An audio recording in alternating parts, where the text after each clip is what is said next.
Alright, carrying on, we're going to keep on removing all of the rest of this stuff.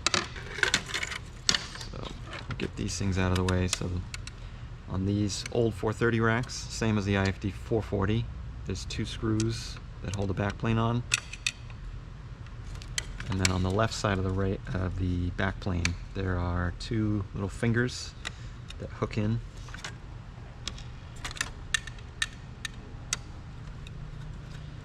Kind of angle the fingers in, or in this case out at an angle, and then they come right out.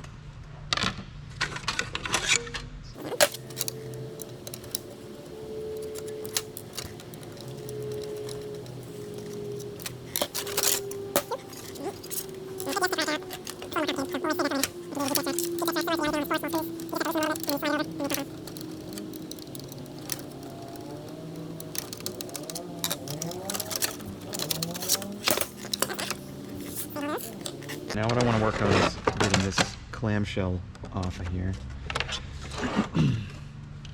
So there's 4 flathead screws on top. This is the 518, P518, and P517, which are Cirrus specific.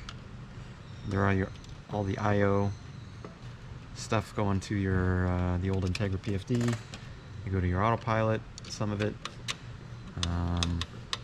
Skywatch, Storm Scope. Actually, I misspoke. 550 here goes to your autopilot. 521, this is your audio stuff. This is your flight director harness disconnect. This will be, you won't need this anymore, so you can bag this connector.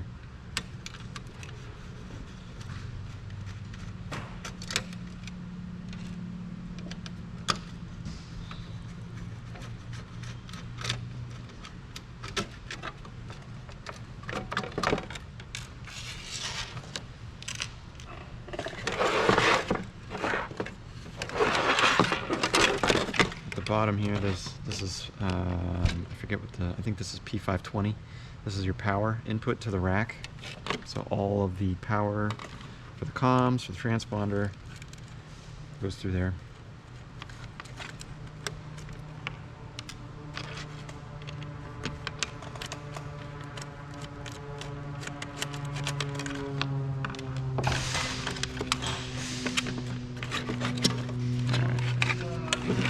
This is getting loose there, so I'm going to disconnect the fan, just squeeze it together and pull.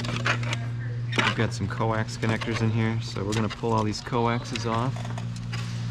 It's hard to see, but down inside here, all these BNCs, you can just disconnect all of them. They go to your nav splitter, which is inside here, and I'll show you that in just a sec. And they're all labeled. Glide slope 1, glide slope 2, nav 1, nav 2. Should basically do it. Alright, so there's that. Here's your nav splitter. We're going to be moving this outside the rack because with the new IFDs installed, there's not enough room for this in there. So this is going to have to go down below the rack in the old encoder position. And so we'll have to make new harnesses for this, so all these can be taken out and saved or discarded. And then here's your wiring harness. So to get this S-Tech apart, you got a couple options. One is you can take these extremely teeny tiny screws out. You got to be careful with these because if you lose them, then you're in trouble. But there's 4 of them. There's 2 on this side, 2 on the other side. Those can come out, and then the back plane is accessible. The other option is you can take the 2 screws, or the 4 screws rather, that hold each connector. There's 2 for each connector with a nut on the back. You can take those off, and then you got your connectors there. Either way, you're going to have to get to those.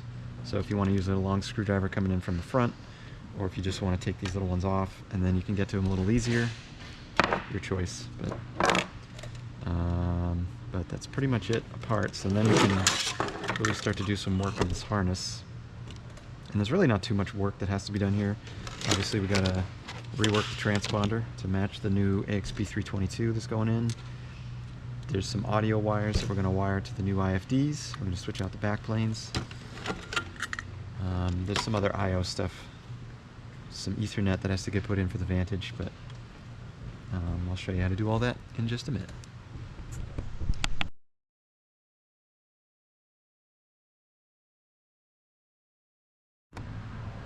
Alright, so before we start wiring, it's always a good idea to make sure your wires are going to reach where you need them to. So what you're going to want to do is build up the stack up of the rack how you want it to be.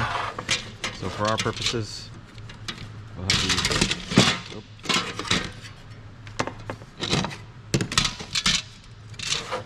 we're going to have the audio panel at the top, 540, 440, DFC 90.